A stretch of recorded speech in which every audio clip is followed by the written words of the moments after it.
Suasana malam itu begitu sunyi, hanya terdengar deru angin yang menerpa pohon-pohon yang berdiri tegak di sepanjang jalanan. Di sebuah kota kecil yang terletak di pinggiran, sebuah ambulans melaju cepat di jalanan yang sepi. Sopir ambulans, Hendro, melirik ke kaca spion untuk memastikan bahwa pasien yang dibawanya, seorang wanita muda bernama Ratna, masih dalam kondisi stabil. Namun, wajah wanita itu tampak pucat, dan napasnya semakin berat. Hendro memejamkan mata sejenak, berharap perjalanan yang sedang ditempuhnya dapat sampai di rumah sakit dengan cepat.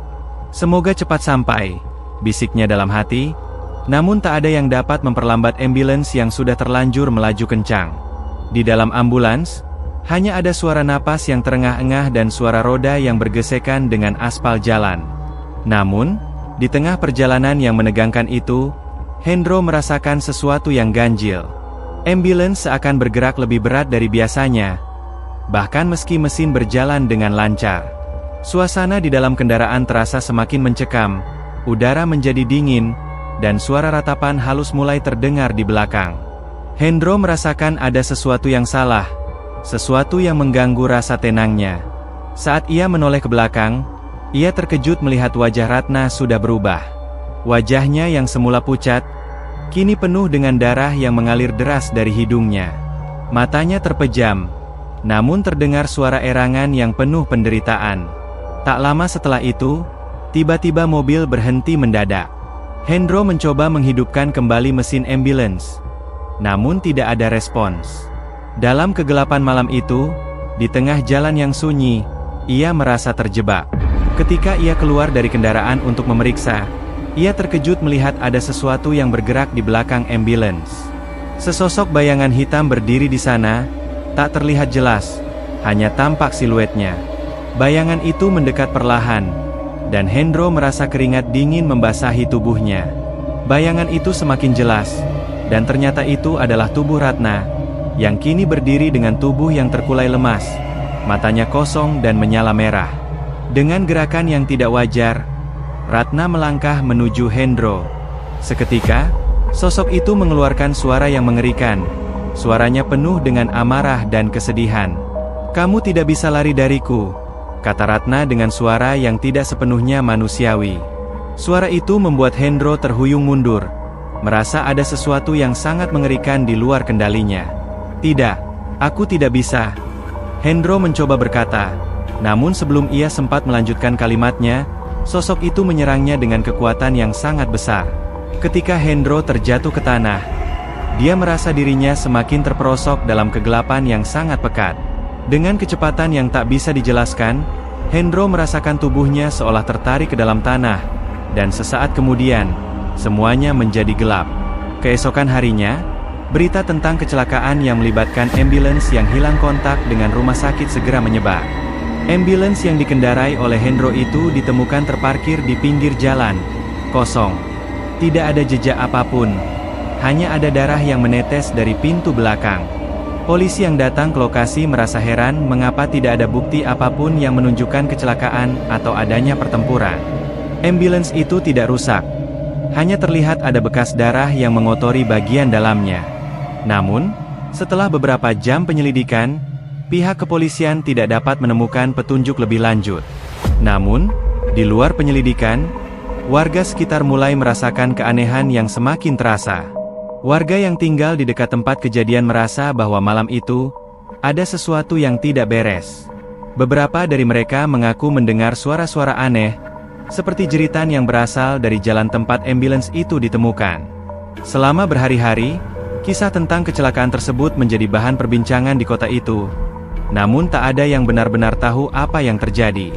Pihak berwenang menganggapnya sebagai kecelakaan biasa, meskipun banyak orang merasa ada sesuatu yang lebih dari sekedar kecelakaan di balik kejadian itu. Seiring berjalannya waktu, kota itu mulai lupa, dan perasaan aneh yang dirasakan oleh beberapa warga pun menghilang. Namun, jauh di dalam kota, ada seseorang yang tidak bisa melupakan kejadian itu. Arif, seorang pemuda yang baru saja pindah ke kota itu, mendengar kisah-kisah aneh tentang kecelakaan ambulans yang terkenal. Ia merasa ada sesuatu yang belum selesai, dan rasa ingin tahunya menggelora. Ia pun mulai melakukan penyelidikan sendiri, berbicara dengan orang-orang yang tinggal dekat dengan lokasi kecelakaan, dan mencari informasi lebih dalam tentang apa yang terjadi pada malam itu. Ketika Arif menggali lebih dalam, ia menemukan sesuatu yang mencengangkan. Salah satu warga yang tinggal tidak jauh dari tempat kejadian menceritakan bahwa malam itu ia melihat sosok wanita yang berjalan sendirian di jalan, dengan mata yang merah menyala, dan tubuhnya yang penuh darah. Sosok itu tampak seperti manusia, namun gerak-geriknya sangat tidak wajar. Warga itu merasa ketakutan dan segera mengunci pintunya. Namun wajah wanita itu terus mengganggu pikirannya. Seiring penyelidikannya, Arif menemukan bahwa wanita yang bernama Ratna itu sebenarnya adalah korban dari sebuah kecelakaan tragis. Ia sebenarnya adalah seorang pasien yang meninggal dunia di dalam ambulans tersebut. Namun, apa yang membuat Arif terkejut adalah kenyataan bahwa banyak orang yang mengaku melihatnya setelah kematiannya. Bahkan beberapa di antaranya merasa dikejar-kejar oleh sosok itu di malam hari. Arif mulai merasa bahwa apa yang terjadi pada malam itu bukanlah kecelakaan biasa, melainkan sebuah kejadian yang jauh lebih gelap. Ia kemudian mencari tahu lebih lanjut tentang siapa Ratna sebenarnya. Dalam pencariannya, Arif menemukan bahwa Ratna adalah seorang wanita muda yang sangat penuh semangat dan selalu siap membantu orang lain. Namun, kisah hidupnya berakhir tragis saat ia terlibat dalam kecelakaan lalu lintas yang merenggut nyawanya. Tidak ada yang tahu pasti bagaimana kecelakaan itu terjadi, tetapi yang jelas, Ratna tidak pernah benar-benar meninggalkan dunia ini. Arif merasakan ada sesuatu yang mengikat Ratna dengan tempat itu, sesuatu yang lebih dari sekedar kenangan. Sesuatu yang tidak membiarkannya pergi. Malam itu, Arif pergi ke tempat di mana kecelakaan itu terjadi, mencoba untuk merasakan lebih dalam, untuk mencari petunjuk lebih lanjut. Ia berdiri di pinggir jalan yang sama, tempat ambulans itu ditemukan terparkir. Semuanya tampak normal. Namun ada sesuatu yang terasa aneh di udara. Angin malam itu tiba-tiba berubah menjadi dingin, dan suara-suara aneh mulai terdengar di sekitarnya. Tanpa disadari, ia mulai merasakan seperti ada mata yang mengawasinya, sesuatu yang jahat. Tiba-tiba, di kejauhan, Arif melihat sosok yang berdiri tegak. Sosok itu hanya terlihat samar, namun Arif bisa merasakannya. Matanya yang merah menyala, tubuh yang penuh darah, dan senyum yang sangat menakutkan. Itu adalah Ratna. Arif merasa seolah jantungnya berhenti berdetak saat sosok itu mulai berjalan mendekat. Suara langkahnya semakin keras, dan setiap langkah membuat Arif merasa semakin tercekik. Dengan penuh ketakutan, Arif berusaha mundur, namun sosok itu terus mendekat, semakin cepat, seolah mengejarnya. Arif merasa seperti tidak ada jalan untuk melarikan diri, dan dalam ketakutannya, ia merasa ada yang menarik tubuhnya. Ratna berhenti beberapa langkah di depannya, dan dengan suara yang terdengar jauh lebih mengerikan daripada sebelumnya, Ratna berbicara. "Kamu tahu apa yang terjadi padaku, kan?" Suaranya penuh dengan kebencian dan kemarahan yang terpendam. "Aku mati begitu saja tanpa keadilan. Kamu harus tahu apa yang sebenarnya terjadi." Arif tergagap, tidak tahu harus berkata apa. Ia hanya bisa berdiri terdiam, tubuhnya gemetar ketakutan. "Tolong, Ratna. Apa yang bisa aku lakukan untuk membantu?" tanya Arif dengan suara yang hampir tidak terdengar. Ratna menatapnya dengan mata merah yang menyala, dan sebelum Arif bisa bereaksi, ia merasa tubuhnya terjatuh ke tanah. Sosok Ratna menghilang dalam kegelapan malam itu, meninggalkan Arif dalam kepanikan yang mencekam. Hari-hari setelah malam yang mengerikan itu, Arif merasa hidupnya berubah selamanya. Ia merasa ada sesuatu yang terus mengikutinya, sesuatu yang tidak bisa ia jelaskan, seakan ada kekuatan jahat yang terus membayanginya. Setiap malam, saat ia tertidur, ia selalu terbangun dengan mimpi buruk, di mana sosok Ratna hadir dalam mimpinya, menatapnya dengan mata merah menyala dan tubuh yang penuh darah. Arif tidak bisa tidur, dan rasa tertekan semakin berat menghimpitnya. Namun, yang lebih mengerikan adalah apa yang terjadi di siang hari. Semakin lama, semakin banyak orang yang melaporkan hal-hal aneh. Beberapa dari mereka mengaku melihat sosok wanita dengan tubuh penuh darah yang berjalan di jalan-jalan kota, seringkali di tempat yang sama di mana kecelakaan itu terjadi. Bahkan, beberapa orang merasa dikejar oleh sosok itu, merasa ada sesuatu yang menuntut balas dendam. Polisi mulai menyelidiki fenomena ini, tetapi tidak ada bukti yang bisa mereka temukan. Mereka bahkan mulai meragukan laporan dari warga, menganggapnya sebagai hayalan atau efek psikologis yang muncul setelah kejadian tragis tersebut. Namun, semakin banyak orang yang melaporkan pengalaman mereka, semakin tak terbantahkan kenyataan bahwa ada kekuatan tak kasat mata yang beroperasi di kota ini. Arif pun merasa semakin tertekan. Ia mencoba untuk mencari tahu lebih lanjut tentang Ratna, berusaha untuk menemukan cara agar arwahnya bisa tenang. Ia kembali ke rumah sakit tempat Ratna meninggal, berharap dapat menemukan petunjuk. Setelah beberapa hari mencari informasi, ia akhirnya menemukan seorang perawat yang dulu merawat Ratna. Perawat itu, bernama Tika, terlihat terkejut saat Arif menceritakan apa yang ia alami. Tika bercerita tentang kejadian malam itu dengan perasaan yang penuh ketakutan. Ratna tidak seharusnya meninggal malam itu. Ambulans yang membawanya seharusnya sampai di rumah sakit tepat waktu. Namun entah mengapa, mobil itu berhenti di tengah jalan, dan tak ada yang bisa menjelaskan kenapa. Bahkan, meskipun sudah ada upaya untuk melakukan CPR, ia tidak bisa diselamatkan. Tika menjelaskan lebih lanjut bahwa saat Ratna dibawa ke rumah sakit, ada sesuatu yang aneh. Kami merasa ada yang tidak beres. Meskipun kami sudah berusaha menyelamatkan nyawanya, saya merasakan ada kekuatan lain yang sedang menghalangi. Rasanya seolah ada sesuatu yang mengendalikan keadaan itu, dan Ratna seakan-akan tidak ingin pergi begitu saja. Sejak saat itu, rumah sakit ini seolah menjadi tempat yang dipenuhi dengan suasana aneh, dan saya tidak bisa tidur dengan tenang lagi. Arif merasa bahwa jawaban yang Tika berikan membuka sebuah petunjuk. Arwah Ratna tampaknya tidak bisa menerima kematiannya begitu saja. Ada kekuatan lain yang bekerja, dan Ratna merasa diperlakukan tidak adil, bahkan setelah kematiannya. Ada yang tidak benar dengan malam itu, Arif bergumam, menyadari bahwa ada sesuatu yang lebih besar dari sekedar kematian tragis Ratna. Ia bertekad untuk mencari tahu lebih dalam. Namun, semakin ia menggali, semakin banyak orang yang merasa terkutuk, dan beberapa bahkan mengalami kecelakaan misterius yang tak bisa dijelaskan. Suatu malam, ketika Arif sedang mempelajari catatan-catatan lama tentang kecelakaan itu, ia menerima sebuah pesan dari seorang teman lama. Pesan itu hanya berisi satu kalimat singkat, "Jangan lanjutkan pencarianmu, atau kau akan sama seperti yang lainnya." Pesan itu datang dari seseorang yang ia kenal, seorang teman yang pernah terlibat dalam sebuah insiden serupa. Temannya, yang bernama Dimas, telah beberapa kali mengalami pengalaman aneh dan mengerikan setelah ia mencoba untuk mengungkap kebenaran tentang kejadian tersebut. Namun, ia tidak pernah berhasil dan akhirnya menghilang tanpa jejak beberapa bulan yang lalu. Pesan itu semakin memperkuat keyakinan Arif bahwa ada sesuatu yang sangat gelap yang mengikat arwah Ratna dengan kota ini. Sesuatu yang harus dihadapi, meskipun berisiko besar.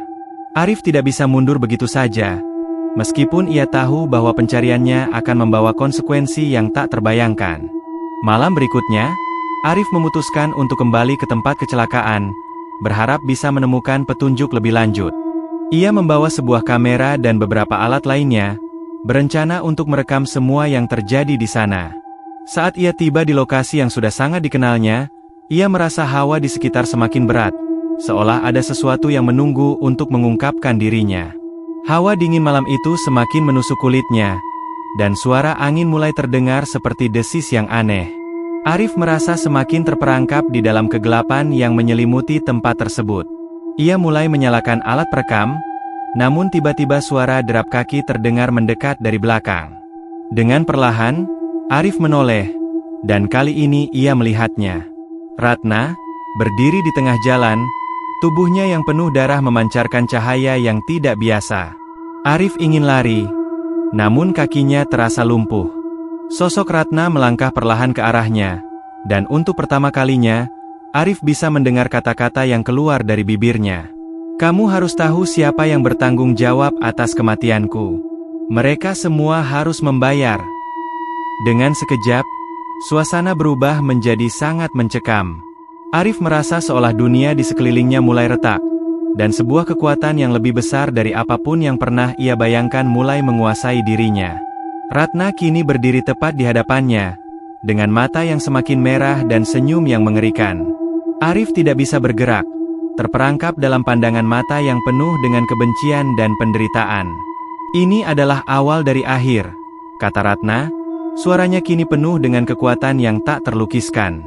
Arif merasa tubuhnya begitu berat, seakan dihimpit oleh kekuatan tak kasat mata yang datang dari sosok di depannya. Wajah Ratna, yang penuh dengan darah dan mata merah menyala, begitu dekat dengan wajahnya. Arif tak bisa mengalihkan pandangannya, dan dalam keadaan terperangkap itu, perasaan takutnya semakin mendalam. Semua yang terjadi sejak awal terasa semakin nyata dan mencekam. Sosok Ratna perlahan tersenyum, senyum yang tak memberi rasa aman sedikitpun. Kamu merasa terperangkap, ya? Semua orang yang mencari tahu tentang aku merasa seperti itu.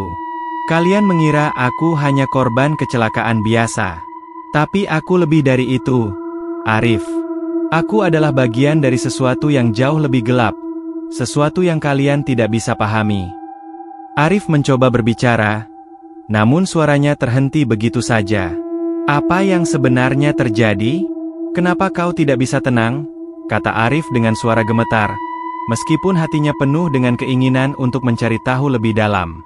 Ratna tertawa, namun itu bukanlah tawa manusia. Itu adalah suara yang mengerikan, seolah berasal dari kedalaman yang tidak bisa dipahami. Karena aku mati sebelum waktuku. Karena ada tangan-tangan yang menghalangiku untuk pergi dengan damai. Mereka yang bertanggung jawab, mereka yang harus membayar. Dan aku akan memastikan bahwa tidak ada satupun yang bisa lari dariku, jawab Ratna dengan suara yang begitu dalam, penuh kebencian. Dalam sekejap, Arif merasa sesuatu yang berat menahan dadanya. Rasanya seperti dunia ini berputar, dan tubuhnya hampir terjatuh ke tanah.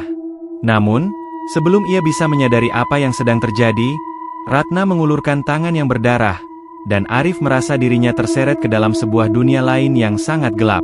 Arif merasakan tubuhnya terhuyung, dan dalam keadaan itu, ia melihat dunia sekelilingnya mulai mengabur. Di sekitarnya muncul bayangan-bayangan yang samar, sosok-sosok yang tampak seperti hantu, seakan terperangkap dalam ruang yang tak kasat mata. Mereka tampak seperti orang-orang yang pernah terlibat dalam tragedi kecelakaan itu. Wajah mereka penuh dengan penderitaan, dengan mata yang menuntut balas dendam. Semua ini bukan hanya tentang aku, Ratna melanjutkan, suaranya terdengar lebih seram dan penuh amarah. Aku bukan satu-satunya yang mati malam itu. Ada lebih banyak lagi. Ada lebih banyak jiwa yang terperangkap, dan mereka menuntut keadilan. Arif terkejut. Jadi, kau bukan sendirian? Ada orang lain yang juga? Ratna hanya tersenyum, dan dalam senyum itu, ada kekuatan yang mengerikan. Aku tidak sendirian, Arif. Tidak ada satupun dari kami yang bisa tenang, selama yang lain masih ada yang terperangkap. Kami adalah satu, dan kami akan menuntut balas sampai akhir. Arif merasakan ketakutan yang tak terhingga, tubuhnya gemetar. Namun ia berusaha untuk tetap tenang. Apa yang harus aku lakukan untuk membantu kalian? Bagaimana cara melepaskan kalian? Bantu aku mencari mereka. Ratna menjawab dengan suara yang rendah dan serius. Ada orang-orang yang terlibat dalam kecelakaan itu yang harus membayar. Mereka yang berusaha mengalihkan perhatian dari kebenaran, mereka yang tidak memperhatikan kehidupan kami, mereka yang tidak peduli dengan jiwa-jiwa yang jatuh karena kelalaian mereka. Arif merasa hatinya dihantui oleh apa yang dikatakan Ratna. Ia tahu bahwa apa yang ia hadapi jauh lebih besar dari yang ia bayangkan. Ini bukan hanya tentang Ratna, tetapi tentang sekelompok jiwa yang tidak bisa pergi dengan damai. Mereka terperangkap dalam dunia yang tak kasat mata, dipenuhi dengan rasa marah dan dendam yang tak terhentikan. Dengarkan, Arif, Ratna melanjutkan. Aku akan memberi petunjuk. Kamu harus mencari orang-orang yang berada di balik kecelakaan itu. Mereka masih hidup. Mereka masih bebas. Tetapi mereka tidak akan pernah tenang sampai mereka menghadapi apa yang telah mereka lakukan. Saat itu juga, bayangan-bayangan di sekitar Arif mulai bergerak lebih cepat. Semakin banyak yang muncul. Arif melihat sosok-sosok yang terperangkap di dunia ini.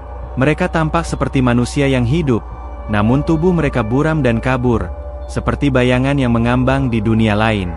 Setiap sosok tampak penuh dengan rasa marah dan kesedihan yang mendalam. Arif merasa seolah dirinya terperangkap dalam dunia yang tak bisa ia pahami. Tetapi meskipun ia merasa takut, ada juga perasaan ingin tahu yang menggelora di dalam dirinya. Ia tahu bahwa untuk melepaskan semua jiwa ini, ia harus mengikuti petunjuk yang diberikan oleh Ratna. Kamu harus menemui mereka. Mereka yang berada di balik kecelakaan itu, Ratna berkata dengan suara yang tegas. Hanya dengan itu, aku dan yang lain bisa tenang. Jika kamu gagal, kamu akan menjadi salah satu dari kami. Setelah itu, dunia di sekitar Arif mulai bergetar, dan ia merasa tubuhnya kembali terseret ke dunia nyata. Dalam sekejap, ia terjatuh kembali ke jalan yang sama tempat pertama kali ia bertemu dengan sosok Ratna. Namun, kali ini, ia tidak sendirian. Sejumlah bayangan mengelilinginya, masing-masing dengan wajah penuh penderitaan dan amarah. Arif berdiri terpaku, menyadari bahwa perjalanan ini jauh lebih besar dan berbahaya daripada yang ia bayangkan. Ia harus menemukan orang-orang yang terlibat dalam kecelakaan itu dan menghadapi kenyataan mengerikan yang selama ini tersembunyi.